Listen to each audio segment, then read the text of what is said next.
ವೀಕ್ಷಕರೇ, ಗರ್ಭಧಾರಣೆಯು ಪ್ರತಿ ಮಹಿಳೆಗೂ ಒಂದು ವಿಶೇಷವಾದ ಭಾವನೆ. ಈ ವಿಶೇಷ ಹಾಗೂ ಸೂಕ್ಷ್ಮ ಸಮಯದಲ್ಲಿ ಮಹಿಳೆಗೆ ತನ್ನ ದೇಹದಲ್ಲಿ ಅನೇಕ ಬದಲಾವಣೆಗಳು ಉಂಟಾಗ್ತದೆ. ಈ ಬದಲಾವಣೆ ಅನುಕೂಲ ಕೂಡ ಆಗ್ಬೋದು, ಇಲ್ಲಾಂದ್ರೆ ಕಾಯಿಲೆ ರೂಪದ ಅನಾನುಕೂಲ ಕೂಡ ಆಗ್ಬೋದು. ಇಂತಹ ಒಂದು ಅನಾನುಕೂಲವಾದ ಅವಸ್ಥೆಯನ್ನ ಗರ್ಭಾವಸ್ಥೆಯಲ್ಲಿರುವಂತಹ ಮಧುಮೇಹ ಅಥವಾ ಜೆಸ್ಟೇಷನಲ್ ಡಯಾಬಿಟಿಸ್ ಅಂತ ಕರಿತೀವಿ. ಇದರ ಮಾಹಿತಿಯನ್ನು ತಿಳಿಸಿಕೊಡಲು ನಮ್ಮೊಂದಿಗಿದ್ದಾರೆ doctor Tejaswini, research officer, central Ayurveda research institute. ನಮಸ್ತೆ. ಎಲ್ಲರಿಗೂ ನಮಸ್ಕಾರ. ಮೊದಲನೇದಾಗಿ ಜೆಸ್ಟೇಷನಲ್ ಡಯಾಬಿಟಿಸ್ ಅಂದ್ರೆ ಏನು ಅಂತ ತಿಳಿಸ್ಕೊಡ್ತೀರಾ? ಗರ್ಭಾವಸ್ಥೆಯಲ್ಲಿ ಮಹಿಳೆಯ ರಕ್ತದಲ್ಲಿ ಹೆಚ್ಚಿನ ಸಕ್ಕರೆ ಅಂಶ ಕಂಡು ಬಂದರೆ ಅದನ್ನು ಜೆಸ್ಟೇಷನಲ್ ಡಯಾಬಿಟಿಸ್ ಅಂತ ಹೇಳ್ತೀವಿ. ಈಗಾಗಲೇ ನೀವು ಹೇಳಿರೋ ಹಾಗೆ ಗರ್ಭಧಾರಣೆ ಆದ ತಕ್ಷಣ ಮಹಿಳೆಯ ದೇಹದಲ್ಲಿ ಹಲವಾರು ಬದಲಾವಣೆಗಳಾಗುತ್ತವೆ. ಅದರಲ್ಲಿ ಪ್ರತಿಯೊಂದು ಆರ್ಗನಿಂದ ಸೆಕ್ರೀಷನ್ಸ್, ಹಾರ್ಮೋನ್ಸ್ ಏನು ಸೆಕ್ರೀಷನ್ಸ್ ಮಗುವಿನ ಬೆಳವಣಿಗೆಗೆ ಏನು ಬೇಕಾಗುತ್ತೆ ಆ ಥರ ಹಾರ್ಮೋನ್ಗಳ ಸೆಕ್ರೀಷನ್ಗಳು ಹೆಚ್ಚಾಗಿ ಆಗುತ್ತದೆ. ಇದರಲ್ಲಿ ಅವಾಗ ಮೆಟಬಾಲಿಸಮ್ ಅನ್ನೋದು ಸ್ವಲ್ಪ ವೇರಿಯೇಷನ್ ಆಗುತ್ತೆ. ಈ ಟೈಮಲ್ಲಿ ಇನ್ಸುಲಿನ್ ಸೆಕ್ರೀಷನ್ ಪ್ಯಾಂಕ್ರಿಯಾಸಿಂದ, ತಾಯಿಯ ಪ್ಯಾಂಕ್ರಿಯಾಸಿಂದ ಇನ್ಸುಲಿನ್ ಸೆಕ್ರೀಷನ್ಸ್ ಸರಿಯಾಗಿ ಆಗದಿದ್ದರೆ ಅಥವಾ ಅದು ಸರಿಯಾಗಿ ಗ್ಲೂಕೋಸನ್ನು ಡೈಜೆಸ್ಟ್ ಮಾಡೋಕ್ಕೆ ಅಬ್ಸಾರ್ಪ್ಷನ್ ಮಾಡ್ಕೊಳಕ್ಕೆ ಆಗಲಿಲ್ಲ ಅಂದಾಗ ಸಕ್ಕರೆ ಅಂಶ ಹೆಚ್ಚಾಗೋದ್ರಿಂದ ಆ ಕಂಡೀಷನ್ನ ಜೆಸ್ಟೇಷನಲ್ ಡಯಾಬಿಟಿಸ್ ಅಂತ ನಾವು ಹೇಳ್ತೀವಿ. ಈ ಕಾಯಿಲೆಯ ಲಕ್ಷಣಗಳನ್ನು ತಿಳಿಸ್ಕೊಡ್ತೀರಾ? ಲಕ್ಷಣಗಳು ಆ ಥರದ್ದು ಏನು ಕಂಡು ಬರೋದಿಲ್ಲ.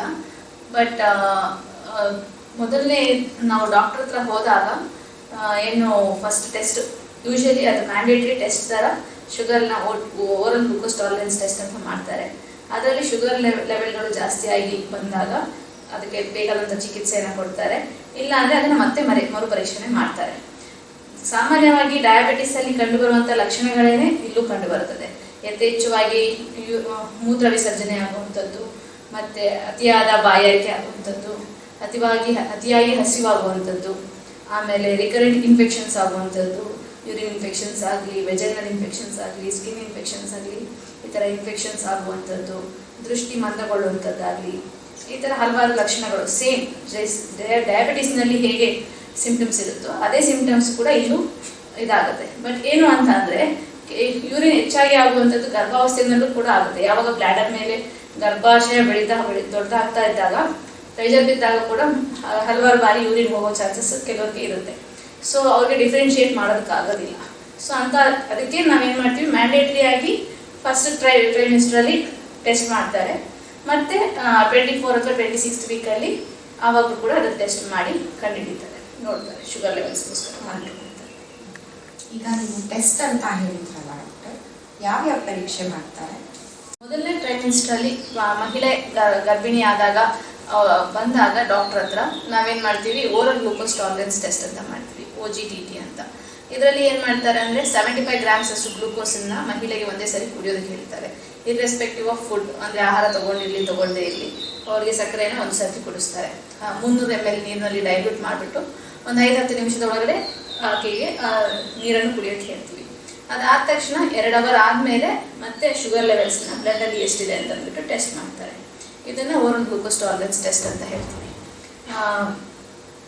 ಇದಲ್ಲದೆ ಇದರಲ್ಲಿ 2 ಅವರ್ ಆದಮೇಲೆ ಅದನ್ನು ಟೆಸ್ಟ್ಗಳ ರಿಪೋರ್ಟ್ಸ್ ನೋಡಿದಾಗ 140 ಅಥವಾ ಒಳಗಡೆ ಬಂತು ವ್ಯಾಲ್ಯೂಸು ಅಂತ ಅಂದರೆ ಅವ್ರಿಗೆ ಗ್ಲೂಕೋಸ್ ಶುಗರ್ಸ್ ಇಲ್ಲ ಅಂತ ಅಂದ್ಬಿಟ್ಟು ಡಿಸೈಡ್ ಮಾಡಿ ಮತ್ತೆ 24ನೇ ವಾರದಲ್ಲಿ ಅಥವಾ ಸೆಕೆಂಡ್ ಟ್ರೈಮಿಸ್ಟರ್, ಥರ್ಡ್ ಟ್ರೈಮಿಸ್ಟರ್ನಲ್ಲಿ ಮತ್ತೆ ಟೆಸ್ಟ್ ಮಾಡ್ತಾರೆ, ರಿಪೀಟ್ ಮಾಡ್ತಾರೆ.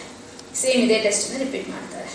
ಇದಲ್ಲದೆ ಇಫ್ ಇನ್ ಕೇಸ್ ಅವ್ರಿಗೆ ಏನೋ ಡಯಾಬಿಟಿಸ್ ಡಿಟೆಕ್ಟ್ ಆಯಿತು ಅಂತಂದರೆ ಅವ್ರಿಗೆ ಚಿಕಿತ್ಸೆಯನ್ನು ನಾವು ಅಡ್ವೈಸ್ ಮಾಡ್ತಾ ಬರ್ತೀವಿ. ಇದೊಂದು ಪರೀಕ್ಷೆ, ಡಯಾಗ್ನೋಸಿಸ್ ಮಾಡೋದು. ಈ ಕಾಯಿಲೆ ಯಾರ್ಯಾರಿಗೆ ಬರುವಂಥ ಸಾಧ್ಯತೆಗಳಿರುತ್ತೆ? ಕಾಯಿಲೆ ಸ್ಥೂಲಕಾಯ ಹೊಂದಿರುವಂಥ ಮಹಿಳೆಯರಿಗೆ, ಓವರ್ ವೆಯ್ಟ್ ಆಗಿರುವಂಥವ್ರಿಗೆ, ಬಾರ್ಡರ್ ಲೈನ್ ಡಯಾಬಿಟಿಸ್ ಇರುವಂಥವ್ರಿಗೆ, ಫ್ಯಾಮಿಲಿ ಹಿಸ್ಟ್ರಿನಲ್ಲಿ ಶುಗರ್ ಇರುವಂಥವ್ರಿಗೆ, ಮತ್ತು ಸ್ಟ್ರೆಸ್ಗೆ ಒಳಗಾಗುವಂಥ ಮಹಿಳೆಯರಿಗೆ, ಮತ್ತು ಮೊದಲನೇ ಮಗು ಪ್ರೆಗ್ನೆನ್ಸಿ ಟೈಮಲ್ಲಿ ಜೆಸ್ಟೇಷನಲ್ ಡಯಾಬಿಟಿಸ್ ಬಂದಿರೋ ಮಹಿಳೆಯರಿಗೆ, ಮತ್ತು ಮೊದಲನೇ ಮಗು ಏನಾದ್ರು 4 kgಗಿಂತ ಜಾಸ್ತಿ ಆಗಿ ಡೆಲಿವರಿ ಆಗಿದ್ದಂಥ ಮಹಿಳೆಗೆ, ಮತ್ತು ಕೆಲವೊಂದು ರೇಸ್ ಕಮ್ಯುನಿಟಿ ಹೊಂದಿರುವ ಮಹಿಳೆಯರಿಗೂ ಬರೋ ಚಾನ್ಸಸ್ ಇರುತ್ತೆ. ಇದನ್ನು ತಡೆಗಟ್ಟುವಂಥ ಉಪಾಯಗಳನ್ನು ತಿಳಿಸ್ಕೊಡ್ತೀರಾ? ಮೊದಲನೇದಾಗಿ ಕನ್ಸೀವ್ ಆಗಬೇಕು ಅಥವಾ ಪ್ರೆಗ್ನೆಂಟ್ ಆಗಬೇಕು ಅಂದ್ಕೊಂಡಿರೋ ಮಹಿಳೆ ವೆಯ್ಟ್ ರಿಡಕ್ಷನ್ ಮೇಲೆ ಗಮನ ಕೊಡಬೇಕಾಗತ್ತೆ.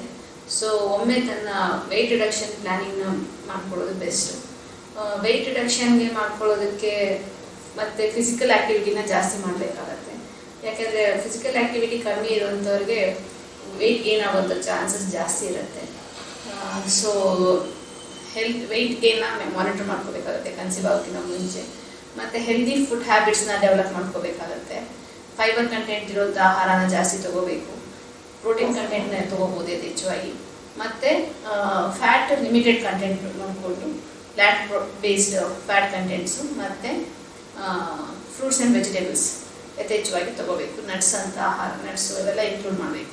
ಆ ಬ್ಯಾಲೆನ್ಸ್ ಡಯಟ್ ಯೂಸ್ ಮಾಡಿಕೊಂಡು ವೆಯ್ಟ್ ಕಂಟ್ರೋಲ್ ಮಾಡಬೇಕು. ಫಿಸಿಕಲ್ ಆ್ಯಕ್ಟಿವಿಟಿನಲ್ಲಿ ವಾಕಿಂಗ್, ಬ್ರಿಸ್ಕ್ ವಾಕಿಂಗ್ ಮಾಡುವಂಥದ್ದು, ಆಮೇಲೆ ಸ್ವಿಮ್ಮಿಂಗ್ ಮಾಡುವಂಥದ್ದಾಗಲಿ, ಸೈಕ್ಲಿಂಗ್ ಮಾಡುವಂಥದ್ದಾಗಲಿ, ಮತ್ತು ಯೋಗಾಭ್ಯಾಸ.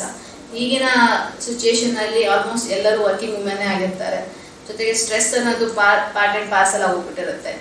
ನಿದ್ದೆ ಸರಿಯಾಗದೇ ಇರುವಂಥದ್ದು, ಸ್ಟ್ರೆಸ್ ಮಾಡ್ಕೊಳ್ಳೋವಂಥದ್ದು, ಆ್ಯಂಗ್ಸೈಟಿ ಲೆವೆಲ್ಸು, ಇವೆಲ್ಲವನ್ನು ಸ್ವಲ್ಪ ಕಮ್ಮಿ ಮಾಡ್ಕೋಬೇಕಾಗುತ್ತೆ. ಇದೆಲ್ಲದಕ್ಕೂ ಬೆಸ್ಟ್ ಅಂತಂದರೆ ಯೋಗ ಅಭ್ಯಾಸ ಮಾಡುವಂಥದ್ದು.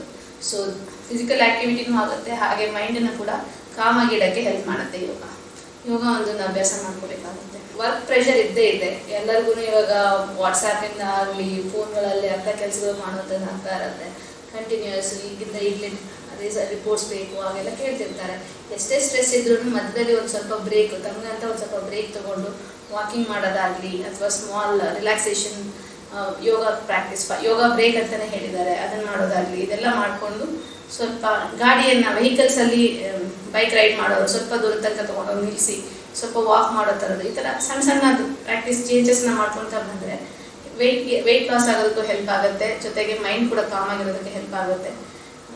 ಇದೆಲ್ಲ ಕನ್ಸ್ಯೂಮ್ ಆಗೋ ಟೈಮಲ್ಲಿ ಒಳ್ಳೆ ಹೆಲ್ಪ್ ಸಿಗುತ್ತೆ. ಜೆಸ್ಟೇಷನಲ್ ಡಯಾಬಿಟೀಸ್ನ ಪ್ರಿವೆಂಟ್ ಮಾಡೋಕ್ಕೆ ತುಂಬ ಹೆಲ್ಪ್ ಆಗುತ್ತೆ. ಇದರಿಂದ ಏನೇನು ಕಾಂಪ್ಲಿಕೇಶನ್ಸ್ ಆಗ್ಬೋದು?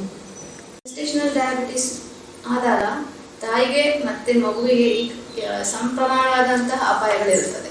ಮತ್ತು ಮಗುವಿಗಾದರೆ ಏನಂತಂದರೆ ಮಗುವಿನ ದೇಹ ಬಾಡಿ ವೆಯ್ಟ್ ಜಾಸ್ತಿ ಆಗ್ತಾ ಹೋಗುತ್ತೆ. ಸೊ LSCS ಮಾಡಬೇಕು, ಸಿಸೇರಿಯನ್ ಮಾಡಿಸ್ಬೇಕಾಗಿ ಬರುತ್ತೆ. ನಾರ್ಮಲ್ ಡೆಲಿವರಿ ಕಷ್ಟ ಆಗೋ ಚಾನ್ಸಸ್ ಇರುತ್ತೆ. ಬ್ರೀತಿಂಗ್ ಡಿಫಿಕಲ್ಟೀಸ್ ಆಗುತ್ತೆ ಮಗುವಿಗೆ. ಆಮೇಲೆ ಮತ್ತೆ ಮಗು ಹುಟ್ಟಿದ ಮೇಲೆ ಅದಕ್ಕೆ ಶುಗರ್ ಲೋ ಆಗೋ ಚಾನ್ಸಸ್ ಇರುತ್ತೆ. ಆಮೇಲೆ ನಂತರದ ಏಜ್ನಲ್ಲಿ ಮಗು ದಪ್ಪ ಆಗುವಂಥ ಒಬೇಸ್ ಮಗು ಆಗುವಂಥ ಚಾನ್ಸಸ್ ಇರುತ್ತೆ. ಮತ್ತು ಆ ಮಗುವಿಗೂ ಕೂಡ ಶುಗರ್, ಡಯಾಬಿಟಿಸ್ ಮೆಲೈಟಿಸ್ ಬರುವಂಥ ಚಾನ್ಸಸ್ ಇರುತ್ತೆ. ಇದು ಮಗುವಿಗೆ ಆಗುವಂಥ ತೊಂದರೆಗಳು. ಇನ್ನು ತಾಯಿಗೆ ಅಂತ ಅಂದರೆ ಗರ್ಭಿಣಿಯಾಗಿದ್ದಾಗ ಹೈ BP ಬರುವಂಥ ಚಾನ್ಸಸ್ ಇರುತ್ತೆ. ಇದರಿಂದ ಪ್ರಿಎಕ್ಲೆಂಪ್ಷಿಯಾ ಅನ್ನೋ ಒಂದು ಮೆಡಿಕಲ್ ಕಂಡೀಷನ್ ಉಂಟಾಗುವಂಥ ಚಾನ್ಸಸ್ ಇರುತ್ತೆ. ಆಮೇಲೆ ಸಿಸೇರಿಯನ್ಗೆ ಆಗಲೇ ಹೇಳಿದಾಗೆ ಸಿಸೇರಿಯನ್ ಸೆಕ್ಷನ್ ಮಾಡಬೇಕಾಗುತ್ತೆ. ಮತ್ತು ಕೆಲವು ಸರ್ತಿ ಮಗು ದೊಡ್ಡದಾಗಿ ಬೆಳೆದು ಸ್ಟಿಲ್ ಬರ್ತ್ ಗರ್ಭಾಶಯದಲ್ಲೇ ಸಾವನ್ನಪ್ಪುವಂಥ ಚಾನ್ಸಸ್ ಇರುತ್ತದೆ. ಅದರಿಂದ ಇದನ್ನು ಶುಗರ್ ಲೆವೆಲ್ಸ್ನ ಮಾನಿಟರ್ ಮಾಡ್ಕೊಂಡು ರೆಗ್ಯುಲರಾಗಿ ಮಾನಿಟರ್ ಮಾಡಿಕೊಂಡು ಕಂಟ್ರೋಲ್ ಇಟ್ಕೊಳ್ಳೋದು ತುಂಬ ಅತ್ಯವಶ್ಯಕವಾಗಿರುತ್ತದೆ. ಈಗ ಗರ್ಭಿಣಿ ಅಂದರೆ ಅವ್ರಿಗೆ ಬಯಕೆಗಳಿರುವಂಥದ್ದು ಸಹಜ. ಸೊ ಈ ಥರ ಕಂಡೀಷನ್ ಇದ್ದಾಗ ಪಥ್ಯ ಯಾವ ಥರ ಫಾಲೋ ಮಾಡ್ಬೋದು? ಗರ್ಭಾವಸ್ಥೆಯಲ್ಲಿ ಹೌದು, ನೀವು ಹೇಳಿದಾಗೆ ತುಂಬ ಬಯಕೆಗಳಿರುತ್ತೆ ಕೆಲವರಿಗೆ. ಆ ಟೈಮಲ್ಲಿ ಸ್ವೀಟ್ಸ್ನ ಸ್ವಲ್ಪ ಕಂಟ್ರೋಲ್, ಅಂದರೆ ಕಾರ್ಬೋಹೈಡ್ರೇಟ್ ಕಂಟೆಂಟ್ ಇರುವಂಥದ್ದನ್ನು ಕಂಟ್ರೋಲ್ ಮಾಡೋದಕ್ಕೆ ಸಜೆಸ್ಟ್ ಮಾಡ್ತಾರೆ. ಸ್ಪೆಷಲಿ ಮಾಲ್ಟ್ ಕುಡಿಯುವಂಥದ್ದಾಗಲಿ, ಜ್ಯೂಸಸ್ ಕುಡಿಯುವಂಥದ್ದಾಗಲಿ, ಅಂದರೆ ಇಮಿಡಿಯೇಟಾಗಿ ಅಬ್ಸಾರ್ಪ್ಷನ್ ಆಗಿ ರಕ್ತದಲ್ಲಿ ಸಕ್ಕರೆ ಅಂಶ ಜಾಸ್ತಿ ಆಗದೇ ಇರುವಂಥ ಆಹಾರಗಳನ್ನ ತಗೊಳ್ಳೋದು ಒಳ್ಳೆಯದು. ನೀವು ಈಗ ಹೋಲ್ ಗ್ರೈನ್ಸ್ನ ತಗೊಳ್ಳೋದು ಒಳ್ಳೆಯದು. ಅಂತಂದರೆ ಈಗ ಪುಡಿ ಮಾಡಿಸಿ ಚಪಾತಿ ಅಂಥದಕ್ಕಿಂತ ಅದು ನೀವು ಹೇಳ್ತೀರಲ್ಲ ಓಟ್ ಮೀಲ್ ಆಗಲಿ ಅಥವಾ ತರಕಾರಿಗಳನ್ನ ನುಚ್ಚು ಮಾಡಿಸಿ ಉಪ್ಪಿಟ್ಟು ಥರ ಮಾಡುವಂಥದ್ದು, ಆ ಥರ ತಗೊಳ್ಳೋದು ಒಳ್ಳೆಯದು. ಚಪಾತಿ ಸ್ವಲ್ಪ ಜೀರ್ಣಕ್ರಿಯೆ ಹೆಚ್ಚಾಗಿ ಟೈಮ್ ತಗೊಂಡು ಅಬ್ಸರ್ವ್ ಆಗುವಂಥ ಆಹಾರನ ತಗೊಳ್ಳೋದು ಒಳ್ಳೆಯದು. ಇನ್ನು ಪ್ರೋಟೀನ್ ಕಂಟೆಂಟಲ್ಲಿ ಪಲ್ಸಸ್, ಎಲ್ಲ ಥರ ಪಲ್ಸಸ್ ತೊಗೋಬೋದು, ಸ್ಯಾಲೆಡ್ಸ್ ಥರ ಮಾಡಿ ತೊಗೋಬೋದು. ವೆಜಿಟೇಬಲ್ಸ್ ಫೈಬರ್ ಕಂಟೆಂಟ್ ಯಥೇಚ್ಛವಾಗಿ ತೊಗೊಳ್ಳೋದ್ರಿಂದ ಏನಾಗುತ್ತೆ, ಹೊಟ್ಟೆ ಯಾವಾಗಲೂ ತುಂಬಿದಾಗ ಆಗುತ್ತೆ, ಮತ್ತೆ ಹಸುವಾಗೋದನ್ನು ಕಮ್ಮಿ ಮಾಡುತ್ತೆ. ಸೊ ತರಕಾರಿ ಸ್ಯಾಲೆಡ್ಸ್ ಆಗಲಿ, ಫ್ರೂಟ್ ಸ್ಯಾಲೆಡ್ಸ್ ಆಗಲಿ, ಫ್ರೂಟ್ಸಲ್ಲಿ ಅಷ್ಟೇ ಸಕ್ಕರೆ ಅಂಶ ಜಾಸ್ತಿ ಇರುವಂಥದ್ದು, ಗ್ಲೈಸೆಮಿಕ್ ಇಂಡೆಕ್ಸ್ ಜಾಸ್ತಿ ಇರುವಂಥದ್ದನ್ನು ಆದಷ್ಟು ಅವಾಯ್ಡ್ ಮಾಡಿ. ಬೇರೇಸ್ನ ಜಾಸ್ತಿ ತಗೊಳ್ಳಿ. ಈ ನೆಲ್ಲಿಕಾಯಿನ ತಿನ್ಬೋದು, ಮಾವಿನಕಾಯಿಗಳಾಗಲಿ ಈ ಥರದ್ದನ್ನು ತಗೋಬೋದು. ಜೊತೆಗೆ ವುಡ್ ಆ್ಯಪಲ್ ಹೇಳ್ತಾರೆ, ವುಡ್ ಆ್ಯಪಲ್ ಕೂಡ ಒಳ್ಳೆಯದು ಅಂತ ಹೇಳ್ತಾರೆ, ಅದನ್ನು ತಗೋಬೋದು. ಕಪಿತಾ ನಮ್ಮದು ಜೆಸ್ಟೇಷನಲ್ ಡಯಾಬಿಟಿಸ್ಗೆ ಹೆಲ್ಪ್ ಆಗುತ್ತೆ. ನೇರಳೆ ಹಣ್ಣುಗಳಾಗಲಿ, ಇವೆಲ್ಲವನ್ನು ಸೇವಿಸೋದು ಒಳ್ಳೆಯದು. ಮತ್ತು ತರಕಾರಿಗಳಲ್ಲಿ ಎಲ್ಲ ಥರ ತರಕಾರಿಗಳನ್ನು ಯೂಸ್ ಮಾಡ್ಬೋದು. ಸ್ಯಾಲೆಡ್ಸ್ ಥರ ಮಾಡಿ ರುಚಿಯಾಗಿ ಟೇಸ್ಟಿಯಾಗಿ ತೊಗೋಬೋದು. ನಟ್ಸ್ ಪೌಡರ್ಸ್ದು ಉಂಡೆಗಳು ಮಾಡಿ ಕೊಡ್ಬೋದು. ನಟ್ಸ್ ಪೌಡರ್ನ ತೊಗೋಬೋದು. ಬಟ್ ಏನೇ ತೊಗೊಂಡ್ರು ಸ್ಮಾಲ್ ಕ್ವಾಂಟಿಟೀಸಲ್ಲಿ ಪ್ರಪೋರ್ಷನಸನ್ನು ಡಿವೈಡ್ ಮಾಡಿ ತೊಗೊಳ್ಳೋದು ಒಳ್ಳೆಯದು. ಅಂದರೆ 3 ಮೀಲ್ಸ್ ಥರ ಡಿವೈಡ್ ಮಾಡಿಕೊಂಡು ಸ್ಮಾಲ್ ಪ್ರಪೋರ್ಷನ್ಸ್, ಅಂದರೆ ಒಂದು ಭಾಗ ಅಂದರೆ ಅರ್ಧ ಭಾಗದಷ್ಟು ತಿನ್ನುವಂಥ ಅಭ್ಯಾಸವನ್ನು ರೂಢಿಸ್ಕೊಂಡು ಮಧ್ಯದಲ್ಲಿ ಒಂದು 2-3 ಸ್ನ್ಯಾಕ್ಸನ್ನ ತೊಗೊಳ್ಳುವಂಥದ್ದು. ಇದರಿಂದ ನಮಗೆ ಬೇಗ ಸುಸ್ತಾಗೋದಿಲ್ಲ ಮತ್ತು ಸಕ್ಕರೆ ಅಂಶ ಸಡನ್ನಾಗಿ ಜಾಸ್ತಿನೂ ಆಗೋದಿಲ್ಲ. ಮತ್ತು ಎವ್ರಿ ಟೈಮು ವೆಯ್ಟ್ನ ಮಾನಿಟರ್ ಮಾಡೋದು. ಸ್ಕ್ಯಾನ್ ಮಾಡಿಸ್ಬಿಟ್ಟು ಮಗುವಿನ ಬೆಳವಣಿಗೆ ಹೇಗಿದೆ ಅನ್ನೋದನ್ನು ಮಾನಿಟರ್ ಮಾಡ್ತಾ ಇರ್ತಾರೆ. ಸೊ ಎಲ್ಲ ಮೆಡಿಕಲ್ ಅಡ್ವೈಸಲ್ಲಿ ಕರೆಕ್ಟಾಗಿ ಮಾನಿಟರ್ ಆಗ್ತಾ ಇರುತ್ತೆ. ಆಹಾರ ಅದೇ ಹೇಳಿದಾಗೆ ಸಕ್ಕರೆ ಅಂಶನ ಸ್ವಲ್ಪ ಕಮ್ಮಿ ಮಾಡಿದ್ರೆ ಒಳ್ಳೆಯದು. ಅದಲ್ಲದೆ ಈವನ್ ನಾನ್ ವೆಜ್ನಲ್ಲಿ ತೊಗೋಬೇಕಂತಂದ್ರೆ ಅದು ರೆಡ್ ಮೀಟ್ನ ಅವಾಯ್ಡ್ ಮಾಡೋಕ್ಕೆ ಹೇಳ್ತಾರೆ. ಚಿಕನ್ ತೊಗೋಬೋದು, ಎಗ್ಸ್ ತೊಗೋಬೋದು, ಮತ್ತು ಲೀನ್ ಮೀಟ್ಸ್ ಅಂತ ಹೇಳ್ತಾರೆ, ಫಿಶ್ ಮೀಟ್ ಆ ಥರದ್ದೆಲ್ಲ ತೊಗೊಳ್ತಾ ಬರ್ಬೋದು. ಇದಲ್ಲದೆ ಮತ್ತು ಲೈಫ್ ಸ್ಟೈಲ್ ಚೇಂಜಸಲ್ಲಿ ಅಂತಂದರೆ ಯೋಗಾಭ್ಯಾಸ ಮಾಡೋದು. ಅದು ಹೇಗೇನು ಯೋಗ ಎಕ್ಸ್ಪರ್ಟ್ಸ್ ಹತ್ರನೇ ಟ್ರೈನಿಂಗ್ ಕೋಚಸ್ ತೊಗೊಂಡು ಪ್ರಾಕ್ಟೀಸ್ ಮಾಡೋದು ಒಳ್ಳೆಯದು. ಮತ್ತು ಸ್ಟ್ರೆಸ್ ರಿಲ್ಯಾಕ್ಸ್ ಮಾಡ್ಕೊಳ್ಳೋದಕ್ಕೆ ಏನು ಬೇಕೋ ಅದನ್ನು ಮಾಡಬೇಕು. ಅವಾಗವಾಗ ಸ್ವಲ್ಪ ಮೆಡಿಟೇಷನ್ ಆಗಲಿ, ಫ್ರೆಶ್ ಏರಲ್ಲಿ ವಾಕ್ ಮಾಡೋವಂಥದ್ದಾಗಲಿ, ಇದೆಲ್ಲದನ್ನು ನಾವು ಪ್ರೆಗ್ನೆನ್ಸಿನ ಎಂಜಾಯ್ ಮಾಡಿ ಅದನ್ನು ಬರ್ಡನ್ ಥರ ವರ್ಕ್ ಪ್ರೆಷರಲ್ಲಿ ಮಾಡೋಕ್ಕೆ ಹೋಗ್ಬೇಡಿ, ಸಫರ್ ಮಾಡೋಕ್ಕೆ ಹೋಗ್ಬೇಡಿ. ಸೊ ನೀವು ಎಷ್ಟು ಪ್ರೆಗ್ನೆನ್ಸಿನ ಎಂಜಾಯ್ ಮಾಡ್ತೀರೋ ಅಷ್ಟು ಹೆಲ್ದಿ ಬೇಬಿನ ಪ್ರೊಡ್ಯೂಸ್ ಮಾಡೋಕ್ಕೆ ಹೆಲ್ಪ್ ಆಗುತ್ತೆ. ಡಾಕ್ಟರ್, ಇನ್ನೊಂದು ಕೊನೆಯ ಪ್ರಶ್ನೆ. ಈ ಸಕ್ಕರೆ ಕಾಯಿಲೆ ಬಗ್ಗೆ ಇಷ್ಟೆಲ್ಲ ತಿಳಿಸ್ಕೊಟ್ಟಿದ್ದೀರಾ. ಇವಾಗ ಡೆಲಿವರಿ ಆದಮೇಲೂ ಈ ಕಾಯಿಲೆ ಮುಂದುವರಿಯುತ್ತಾ, ಇಲ್ಲ ನಾರ್ಮಲ್ ಜೀವನ ಅವ್ರು ಅನುಭವಿಸ್ಬೋದಾ? ಅದ್ರ ಬಗ್ಗೆ ಒಂದು ಸ್ವಲ್ಪ ಹೇಳ್ತೀರಾ? ಇದು ನಮ್ಮ ಹ್ಯಾಬಿಟ್ಸ್ ಮತ್ತು ಡಯಟ್ರಿ ಚೇಂಜಸ್ ಮತ್ತು ಲೈಫ್ ಸ್ಟೈಲ್ ಮೇಲೆ ಡಿಪೆಂಡ್ ಆಗುತ್ತೆ. ಯೂಶಲಿ ಜೆಸ್ಟೇಷನಲ್ ಡಯಾಬಿಟಿಸ್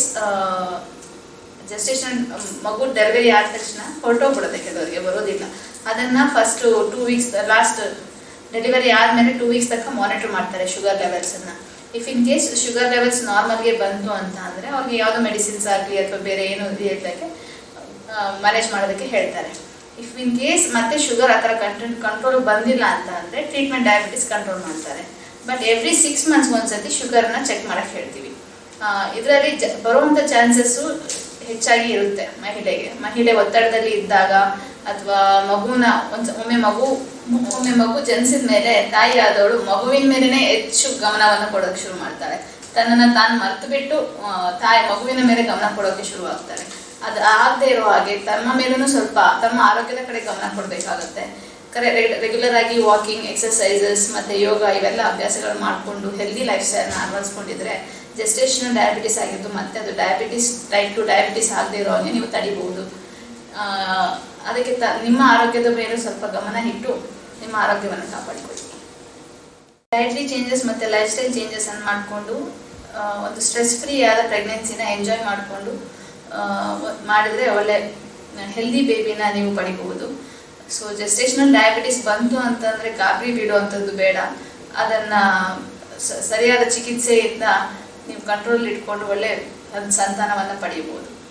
ಗರ್ಭಾವಸ್ಥೆಯ ಮಧುಮೇಹ, ಜೆಸ್ಟೇಷನಲ್ ಡಯಾಬಿಟಿಸ್ ಬಗ್ಗೆ ಇಷ್ಟೆಲ್ಲ ಮಾಹಿತಿ ನೀಡಿರುವಂಥ ಡಾಕ್ಟರ್ ತೇಜಸ್ವಿನಿ ಮ್ಯಾಮ್ಗೆ ಧನ್ಯವಾದಗಳು.